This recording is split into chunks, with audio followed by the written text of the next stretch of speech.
Hello, everyone. I'm Rob Goodwin of YourBostonSports.com. It's May 3rd, 2020, and we will be getting to baseball a little bit, but the order of the day, obviously, is what the country's going through with this pandemic. I've got three other guests with me today, not all Red Sox. So I'll just introduce my longtime co-host, John Korn. How are you? Good. How are you? How's everybody? Good, good. Yeah. From Washington, D.C., Steve Dresner. Thanks for having me. New York Mets fan. Steve. New York Mets. And from Torrington, Connecticut, Mike Baker, representing Yankee Nation. How's it going? Mets, Yankees, and Red Sox.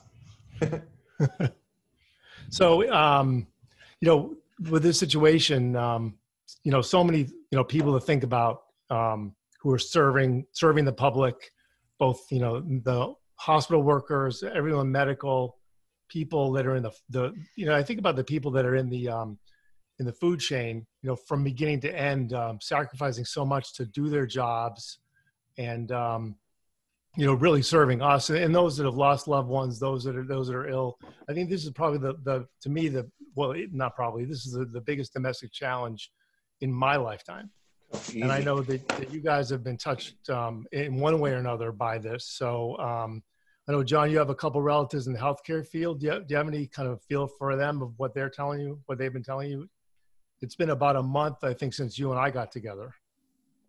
Well, I got a sister that's a nurse, but she works in critical care. Like the guy that breaks his neck, and they're permanently in the place. It's the part of Mount Sinai. So she doesn't get a lot of in and out stuff. But evidently the help they're the new. We talk about the people that stormed Omaha Beach on D-Day. Some of these healthcare workers in New York are made out of the same thing, as far as I'm concerned. I mean, incredible what they've done. They're at risk. Yeah. As are people working in stores and everything. And then the girl behind the check in the checkout line at the grocery store. Yeah. And I thought there was one other person in your family. I mean, I know your brothers is continue to work, I imagine. I have a niece that's in nursing school. They had to suspend all the part of the thing. They go, what do they call it? They go in and they work in the hospitals and stuff. Sure. They had to suspend. I don't know why. You think that they would do just the opposite, get some more help in there, but yeah. I think they're trying. And then I know you've got a couple of friends that you're unable to visit because they're locked down. Yeah, a buddy of mine's in he's in up at St. Joe's up in Enfield. They got him locked down to the second floor. They're quarantined, but nobody's gotten sick in there, so it's working. Wow. The social separation is. I think that's what's so scary about this. You got the smartest people on the planet Earth going, wash your hands, stay 6 feet away from you. That's the only. You want somebody to come along and fix it. And that's the only answer: social separation. It's the answer. It's easy. It's what we can all do, right? Scary, Yeah. And Mike, you had a little bit of a scare with COVID-19 for a little bit. Well, my son, his wife works for the state, and she does social work. So there was a possibility of her being in contact with an infected person. As it turned out, that lady was not infected, but as a precaution, out of an abundance of caution, we quarantined here at home because my daughter was in contact with my son and my daughter-in-law, and so we played it on the safe side. Sure. But other than that, fortunately, everyone's got their health. No one's lost a job yet. It hasn't had a direct impact other than following the recommended guidelines, face covering, social distancing, that sort of thing. So far, so good. But, it sounds like this could be a part of our life for another year and a half. So we just have to stay diligent. Yeah. Well, hopefully economically we'll be getting back on our feet a little bit. Yeah. Yeah. And Steve Dresner, you're down in Washington, D.C., traffic and sports and other stuff for WTOP. What have you seen in the public that we may not know about? Well, my daughter about 3 weeks ago had to go to the hospital for kidney stones, and she's only 19. And I think when you live through the example of even coming near a hospital or dealing with medical issues or something, it does put it in perspective, because she had to go by ambulance, and as one of the attendants said to me, you may just want to stay home because you can't get within 50 feet of the lobby entrance of a hospital, which is true. Now, great thing, she's 19, and 19-year-olds have their phones. And like when, we were growing up, or when we were in college and everything, we were looking for a dime to use the payphone. And then in the evening, she would group text, how she's doing in the CAT scan results and everything. But just an incident like that to go through and to see in a hospital. We were at that same hospital a couple of weeks before, getting her a gastro procedure. And, you go back, you go up to the second floor to radiology, everything's great. But now the same hospital, I didn't even get out of my car in the parking lot because I couldn't even get anywhere near. And then, of course, that trickles down to whether people believe you or not. The doctors in the ER say no quarantine necessary, nothing. I was doing my work from home for about 3 weeks, despite what people thought. So, this whole matter goes off in so many directions, has so many tentacles in life, whether it's sports or everyday living, of course. I think it's going to be with us 2-3 years, maybe longer, on every single front, financial, the way we do things, the way we shop. So I think it's going to be around a long time. Yeah, you see all the people that are in TV and broadcast working from home, and I know you've been doing this. You said for 3 weeks you do the same thing, and that was unheard of. Like you would never be sitting at home broadcasting on WTOP up until this time, but then a switch flipped on, and it seems like everyone can pretty much make do at least part-time at home and do that. That must be a change for your industry. Well, as you and I have always talked about, and as I've always said, I think this whole incident with the COVID-19 virus is kind of leapfrogged us 5 years, maybe 10 years down the line for, Mike's job, for John's job, and your job as well. Is coming out of this, if there is such a thing, it's going to show business owners and everyday people who are responsible for companies, finances, what have you. We really pushed up the timetable on what you could get away with, so to speak. Smaller office space, having half your workforce work from home. I mean, Mike, can you ever imagine being home like 2 weeks out of a month? Because we now found out you can do your job from home. I just think that this also sped life up, and certain things are going to be affected here that we were not expecting this early in life. I agree. There's been events such as World Wars, the Apollo program, that have sped life up in many ways. So this is probably another one of those life-changing events, life-changing occurrences that is going to lead to, as you said, leapfrogging years ahead of where we imagine that we would be. And society itself is going to.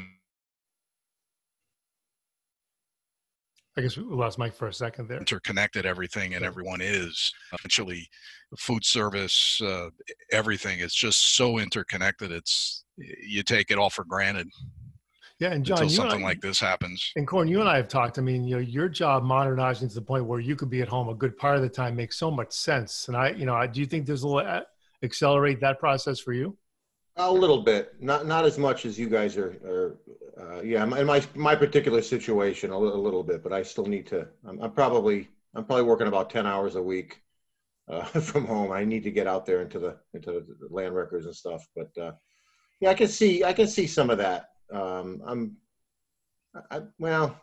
I despise that term. This is the new normal. I don't like new normal. I want to see I want to see Fenway Park, Yankee Stadium full of people again someday. You know what I mean? Yeah. I don't want a new normal. I want I want the old normal. So well, it's almost like I'm with hoping and praying for that, you know. yeah. But yeah, as far as technology, I think we have leapfrog a little bit into the future. Yeah. And I would think, I would think companies and state governments would be worried that this is going to happen again. What do we do? If this is over in a year and everyone's been vaccinated, right?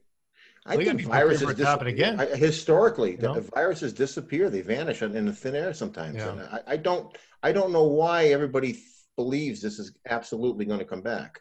I don't know how. I don't know where. Well, you have to kind of it could. It worse. It may come back worse than it ever did. But yeah, it may not. I mean, I don't know. What about the environmental? We don't know. Effects? That's the scary part. We don't know what's going to happen. Yeah. You guys have thoughts on the environmental effects? I mean, the air is clean. It's probably, well, I think it's known the air is cleaner, the waters are cleaner because we're just not out. But what is that? Does that give kind of, the environmental standpoint where you could say we can do things to make that happen when life is back to quote unquote normal? I think we're going to learn a lot. I think we have already learned a lot about all this. But I think it's kind of a piece of a pie deal. I think there's a percentage we've learned about how to deal with viruses and illnesses as a whole. But I think we're also learning how to kind of break down information. I mean, today there was kind of a breakdown report about. And finally, I think it was CNN finally broke this down. So in the meatpacking industry, can the virus be transmitted through food or meats and so on? And the general answer is no for a couple of reasons. But I also think that we were ill prepared across the board, regardless of what was talked about by Bill Gates in 2014 or Barack Obama and so on. But the bottom line is we were ill prepared on shipping, receiving goods and services. I mean, up and down the board. But as far as basic survival is concerned, just like the CNN report said today, number one, there's really no evidence and it can be transmitted through food. Let's beef it up to the next step. Well, the person who handle the vacuum packaging, let's just suppose they coughed or something. Well, the virus may get on something, but it cannot really last on plastic or any hard substance for more than 2 to 3 days. Mm-hmm. It'll take that long to get to your store. So the bottom line is that, affecting environment in food and every day, I think that's a little bit on the back burner. But, we need to, of course, perfect having it affect the human body. And that's where, as we all know, everything has fallen short. Right. Do you think we're a little bit, how do I say this? There's things going on other than this virus in this world, and I heard the term that the cure could be worse than the disease. My mom, a week from Thursday, she's gonna have like an angio. What do you call it? An angio thing? What do there's a little blockage there, and she's gonna go. She would have normally gone last month. And I got another friend of mine he has prostate cancer. He's gonna get June 1st. He got diagnosed like in February, and these things have been moved up. And I'm thinking, if you have 10 million people in these situations, okay, that didn't get treated, or the guy that didn't get a biopsy last month, but he's going to get one next month, stuff like that. I mean, the cure can be worse than the disease. I mean, we have other stuff going on. We got to open the country up, and there's other things going on besides the virus. Right. I mean, are 80,000 people going to die next year because they weren't treated quick enough this year? Yeah. And, I mean, I'm kind of, from an economic standpoint, no customers, we're done. We have to find a way to and I don't know, if it's open everything like Georgia or stage it like here in Connecticut, it starts May 20th, outdoor restaurants, nail salons and hair, that kind of thing. But, I think we have to kind of find a way to do it. And I think it's got to be done state by state. You can't do it nationally. But I think John brings up a very good point, and if there's any type of silver lining to read into what everyone's going through, I don't know if you guys agree, but I also think that it has put a huge spotlight and exposed the medical industry, of course, not for the people, but for the system.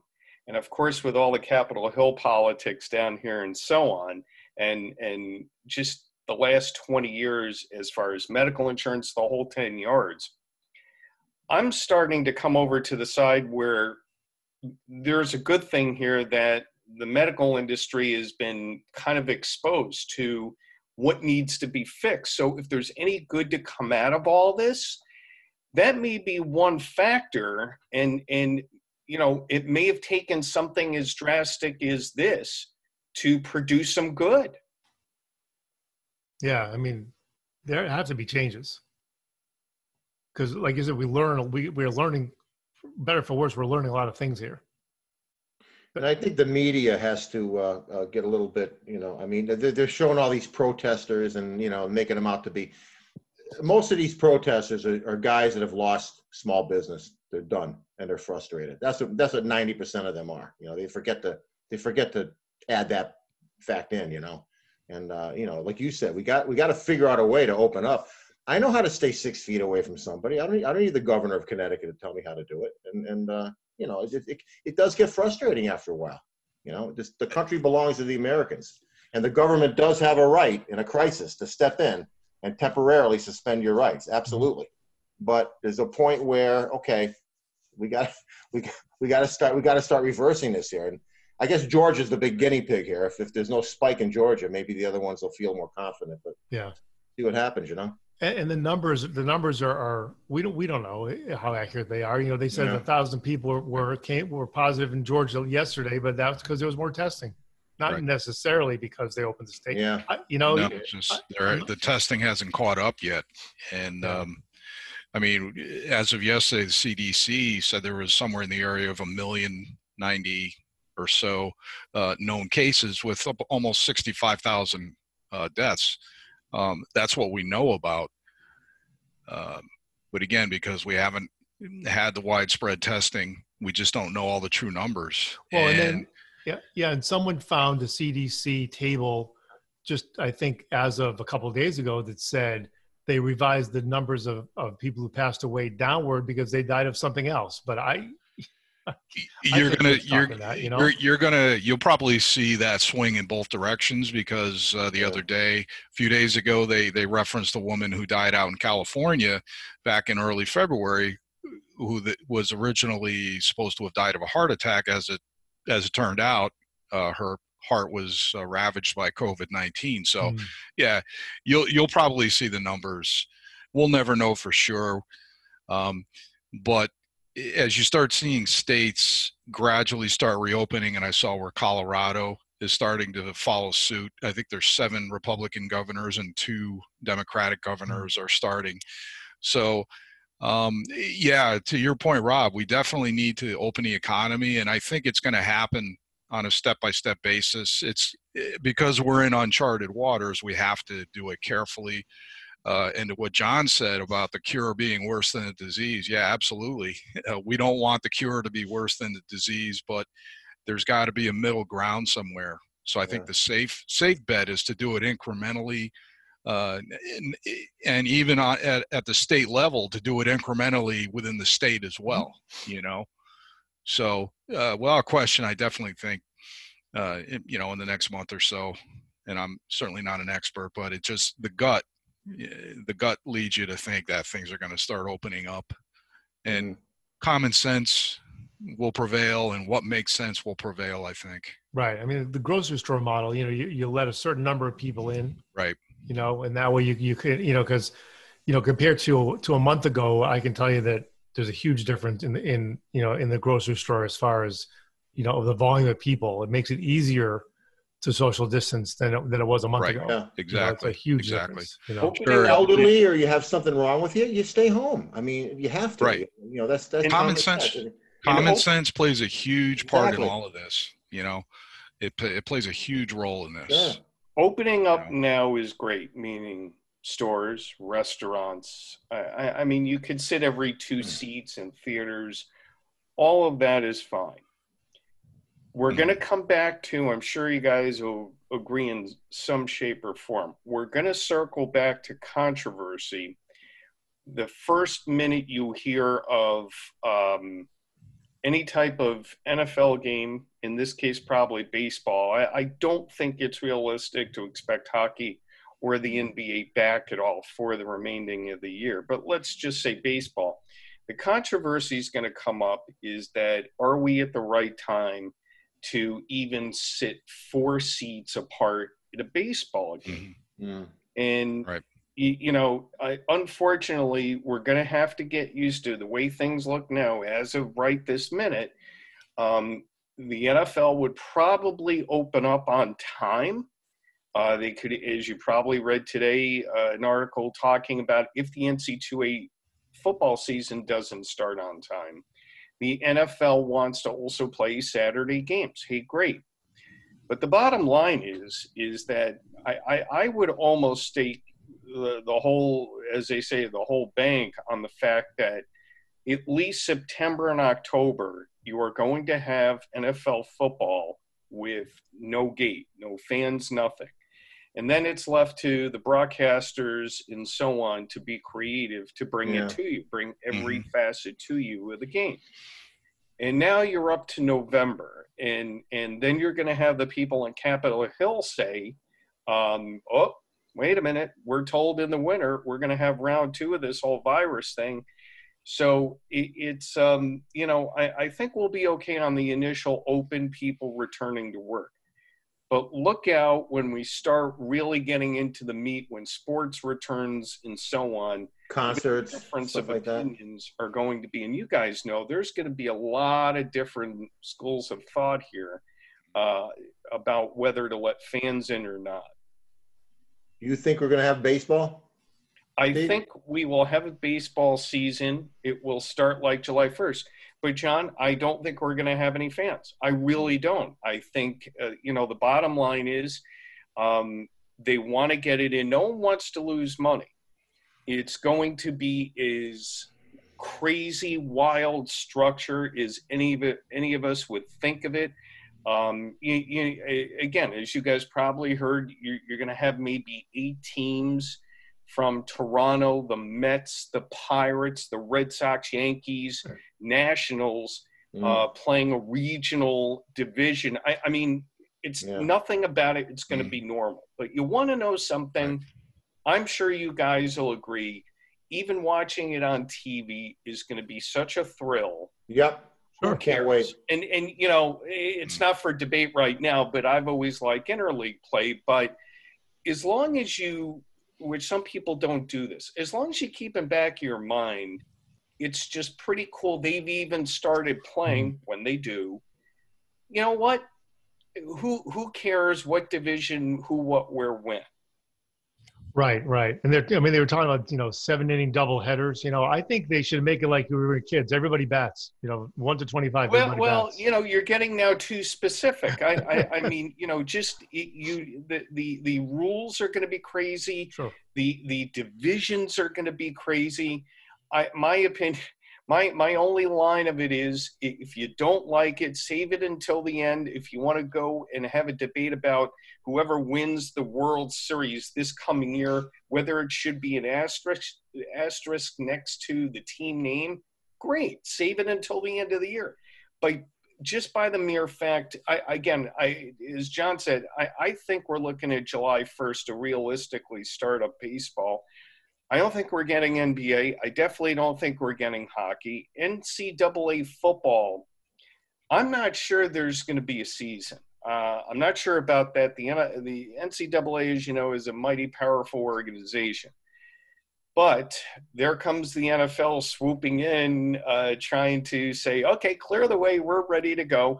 I also don't think there'll be football in Las Vegas this year. I think actually the Raiders are going to play 1 year, and I'm old school, at Jack Murphy Stadium in San Diego. I think they're going down there for a year, because the way it looks now, that Las Vegas stadium isn't ready yet. So it'll be an interesting next 6 months. Well, I mean, with NCAA football, how do you quarantine students if they're back on campus?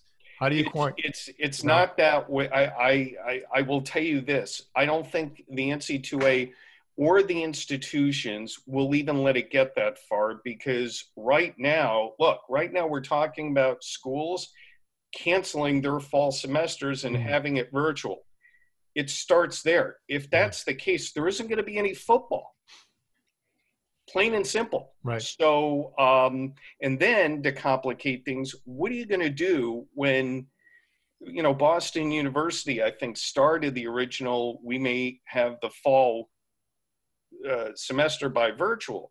What do you do when 65% of the country sends his students back, and then the other 35% keeps his students home? We're not having what do you do then?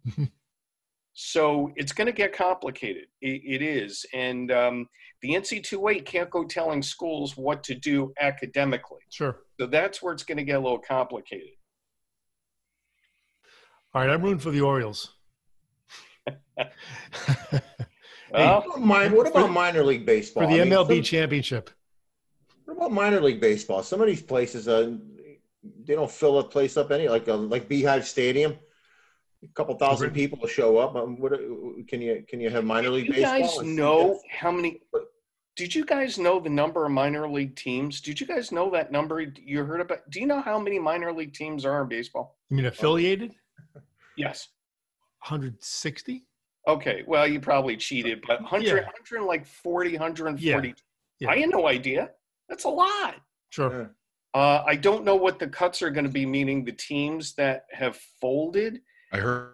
But minor league baseball is where it starts. And what was that, Mike?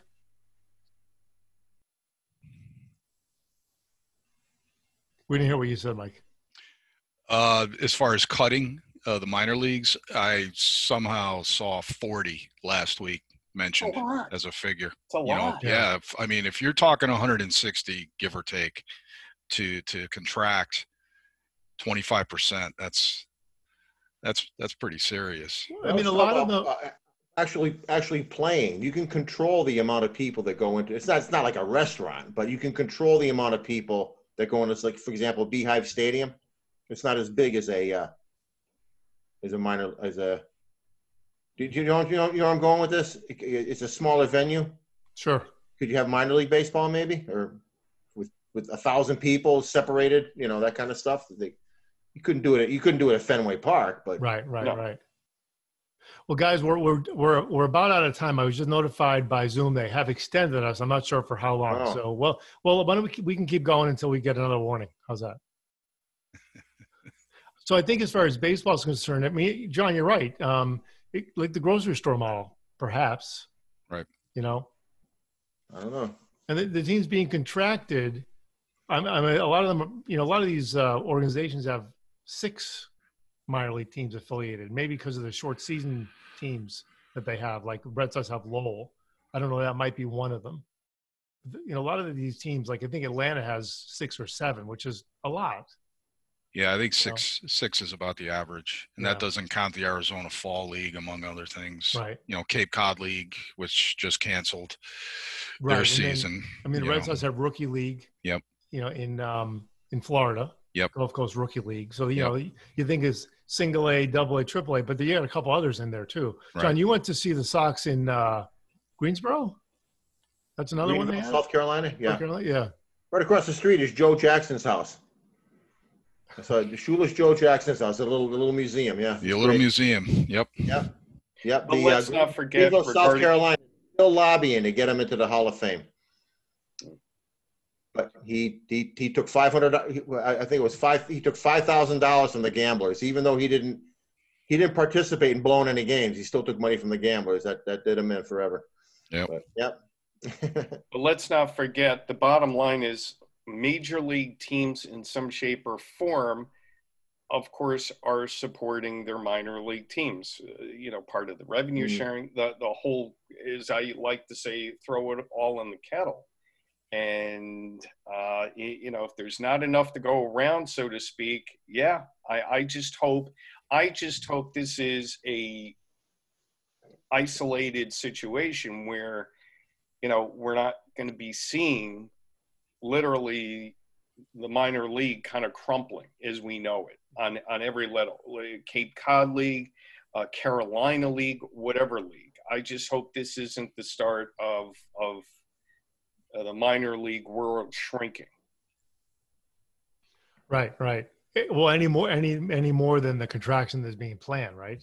Correct. Yeah. Well, and and the Pawtucket Red Sox are supposed to move to Worcester, but that stadium has stopped being constructed. So if and when they play, the question is where, and I don't know. I'm sure Pawtucket would love to have them for another year, unless they sold the land, demolish the stadium. But yeah, it's interesting. You kind of got two forces there going, against the minor league system for sure. So, well, it's interesting. We'll have to see what happens with all the sports, but the most important thing is as we said in the opening, the people, the healthcare workers, the folks who are serving us every day, affected by this thing, with their families, and those that are out of work, obviously want to get back to work. Sure. And I'll speak for myself. I'm fortunate. I've been working from home for over a month. Yep. Likewise. Yeah. Yep. Yeah. But you can't wait to get in, Mike, right? That's another thing. I'm hearing people say things like they don't like working from home. Americans have a real tendency to go out and do what they want to do, and this working from home may not catch on as much as we think it's gonna. I don't know. Well, I classify the entire working. I think all of us need to be taken out of the equation, because when we talk about difference of opinions of people working out of their home, I think it has to be examined on a generational basis. I mean, all of us have done it in some shape or form. I know younger people in our newsroom that, you overhear them say, "Oh, my dream is to, work at home 5 days a week," and they're part of the newsroom, and kind of an oxymoron, because, you have to run a newsroom. How can you not run a newsroom if there's no one there? They're all at home. But I really, when I hear all that and hear the arguments for working at home, I really look at it under a microscope and just take it by, it's a generational thing. They're each level, the Generation Xers, people like us also, there are different levels on the way people feel. Some will be comfortable with it. I mean, I've rolled with it, no problem. But yeah, I'm like you, John. I need to get out. In some shape or form need to get out. But when you swing to the far end and you're 23-year-old, 2 years out of college, just would love staying at home. Sure. Yeah. I mean, I've always split it. Last 6 years I split it. two days at home, 3 days in the office, or vice versa. So for me to flip it to 5 days is no big deal. But unlike you guys, I prefer to get out at least a couple of days a week. Yep. Exactly. Yeah. My coworkers are the best. So, right, Mike? Yep. Rob's just being very coy. He just is going to love watching those 1 p.m. weekday games, and he's going to love being home. I'll have one eye on them, but when I'm working or I'm on a call or I'm working, I really day-night doubleheader. What's that? Day-night doubleheader. You love? If you guys watch any of these reruns, I love them. I think it's amazing. I was watching a game from 1988, Roger Clemens, right? And I called up Rob. I go, you got to see this thing. There was nobody. They were all dressed like this in the stands. There's about 3 seconds between the time the catcher throws the ball back to the pitcher and he pitches it again. I mean, all these little nuances. It made the game totally. There was no pitch count you're looking at. It was in 30 years. The game has changed. Last week on NBC, and I tweeted about this last week on NBC Sports Network. Mm-hmm. I got all my work done, and I just had finished dinner at 7:00. They had the 1971 Stanley Cup Finals between the Bruins and the Flyers. And it was Tim Ryan, Ted Lindsay, Peter Puck. It's when NBC originally did hockey, 3 p.m. start, no advertising on the boards. Now, one player, maybe, well, goalies had the molded mask, but I don't think, I think about 98% of the players didn't wear helmets. No helmets. But Bobby Schmatz, Bill Clement with the long Bill Clement, hair. yep. I mean, I was just in heaven. Bernie I Parent. watched 3/4 of that game. And it just, and to see the difference now to where we were, it was just amazing. Yeah. When I first saw these reruns, I go, "This is stupid." I'm loving it. Oh, come on. I'm loving it. It's great. They have these obscure, last night I was watching, what was it? University of Southern California was playing Michigan State. I'm like, I never saw this game before. But, why don't I just watch it? I don't know who's going to win. But I don't know about you guys. Here's my one pet peeve, because down here we have Mid-Atlantic Sports Network owned by Peter Angelos and the Orioles. Of course, they do the Orioles and the Nationals. And then we have the local regional NBC Sports Network. But the one pet peeve about, when you see on the cable guide, it says Orioles Classics. Can you guys actually, and I don't know if like Nesson does this, SNY or those guys up there, can you explain to me how, they'll say Orioles Classics from 2018, Steven Strasburg pitched a game with 8 strikeouts. Really? It's a classic? A Sunday game on the road in Seattle or something? Well, it depends. Was it a quality start? I don't get it. I think they say Jim Palmer in 1971 or something like that. I don't. Classics. And I'm tired of getting all psyched when you're thumbing around on the remote. You're like, oh, it says an Orioles Classic. I will say the other one last 2 weeks ago, Orioles. I'm ready to say Orioles Phillies 83 World Series with Al Michaels and Purcell on the call. And that was great. That was, but every time these channels say, "Oh, classics," I give up on it because it's like from 2 years ago. Well, John's been watching the Mets, right? Yeah, I have. Yeah, I love their announcers, Hernandez and what's his name? They're very good. Ron Darling and really Gary are. Cohen and Keith Hernandez are very good. Fans. There's no bones about it, but they're not. They don't excuse anybody. These guys suck tonight, Yeah. They come right out. Yeah, and, they call it as they see it, They do, and they get hammered in the New York media for it too. I love them. And we'll see if who is it? Is it Jeter? No, it's A-Rod, I think. Isn't A-Rod in on a deal trying to buy the Mets? Yeah, he and J-Lo are trying to get a group together and get some capital so they can buy a piece of only in New York. Only in New York. Still my team, but only in New York. You're going back to what John said. There was a game, a Red Sox game in the summertime. You can imagine what merchandising is today, because 30 years ago, nobody was wearing a hat or a shirt. Nobody. Very few. Like they were going to the beach. I guess that's how we looked. You were dressed like we are. You got basic shirts, and that was about it. Dressed like this. Yeah, Fenway Park. I couldn't. You could find one guy with a Red Sox hat. That's about it. Couldn't believe it. But back then, at some point, my dad used to tell me back then, if it was a near pro cap, baseball cap, new era, you could only buy it at the stadium. Not even Herman's, if you remember Herman's going way back, Herb Sport Shop, wherever.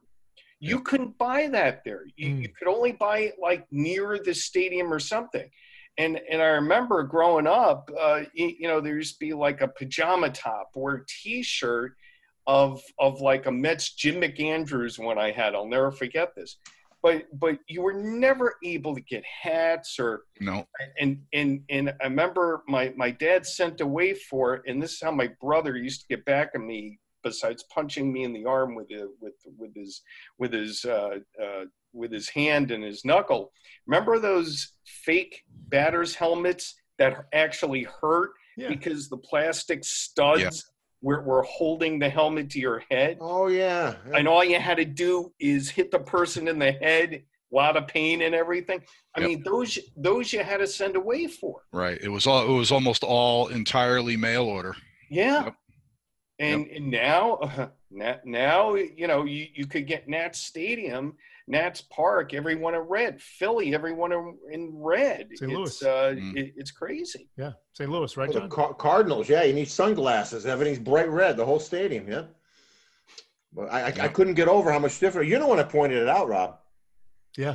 I go watch how Clemens is pitching. Watch how fast he's pitching, you know, and you're like, look at the crowd there. There's nobody's wearing anything but street clothes. Yeah. All street clothes. Back then. That's what people. That was it. Sure. That's what you wore. Yep. Exactly. Now somebody will yell at me if I didn't go to Fenway Park with a David Ortiz jersey on or something. I felt bad. It was raining. We went to a game, John, back in last April. It was raining. So I was all covered up with no Red Sox at all. I felt like generic. Yeah, terrible. You're lucky they let you in. I know. Lucky they let me out. Well, I'm glad we all got together today to talk about a variety of things. Any closing remarks or comments before we end the show? And will be posted on a number of our social media properties, by the way. Final thoughts. I don't know. Maybe I'm naive, but I think sometimes reality happens faster than It'll be nice and maybe. Yeah. Go ahead. Yeah, I was going to say it'll be nice to get out and shake someone's hand again, see some faces, and you know, we'll get to the other side of this eventually. You're gonna pump elbows forever. That's it. No shaking hands. Yeah. I can live without shaking hands or hugging, but boy, I'll tell you what, I'm looking forward to seeing a stadium full of people again. Well, you can do away without shaking hands or hugging. I can live without it. Yeah. That puts my mind at ease. I think sports will be back soon. I think we're going to eat it up. But for a later time, I also, again, think from a business point of view, just like we all discussed about the medical industry, I think financially and the way we do business throughout sports, whether it's NFL, MLB, and so on, let's see if some of these owners and teams don't really take a solid hit. And I mean, again, can you imagine no gate for 2-3 months? That's crazy. It's crazy. So I think also, as much as we're going to get it back soon, which I do think we will with baseball, there are going to be some really big long-term effects. And you want to know something? We kind of joked around about J-Lo and A-Rod trying to buy the Mets. Let's not see if they're 4 or 5 teams at the end of the year up for sale. Don't count that out. Mm-hmm. Could be. Oh, yeah. Could very well be. Yep. Well, it's also another case for these long-term cable deals and, you know, teams with their own networks, a lot of money there. And also how many more ways can we deliver the content, you know, as opposed to having people actually go through the turnstiles. Well, there's a lot of cash in those turnstiles. Tough to make. There absolutely is. Yeah. And there's millions of Americans that'll say, "I'll take my chances. I'm sick of it. I'm sick of hearing about this virus crap. I'm done. I want to go back to the way it was. The cure is worse than the disease." There's a lot of people thinking that way now. Right. Reality has a funny way of revealing itself. This could happen faster than we think. Hey, very quickly, you guys ready for baseball on TV next week, live? Sure. From South Korea. No kidding. South Korea. ESPN will be getting the rights to baseball from South Korea. And if they play in Taiwan, we're going to see Manny. He wants to play. If people are going to stadiums in South Korea and Taiwan in May, why wouldn't they go to stadiums in Boston in August? Well, South Korea's had a much different track record fighting this thing than we have. They're like the number one in the world in fighting it. I think next to what? Right. Stealing. Right, but the bottom line is the virus is gone there. That's why they're doing this. Yeah. When the virus is gone here, viruses have a history of vanishing. They do. They already had a good bench clearing brawl last week, and in one of the games. It's an interesting game, but yeah, ESPN's going to be bringing that on next 2 weeks live. Nice. Well, this has been fun. Steve, thanks for joining us. Thank you, Rob. Mike, Thank you, guys. All right. Corn, Good to as see you, always, a Steve. pleasure. Be well. Stay healthy, guys. Take care, everybody. Take care. All right. Thank you.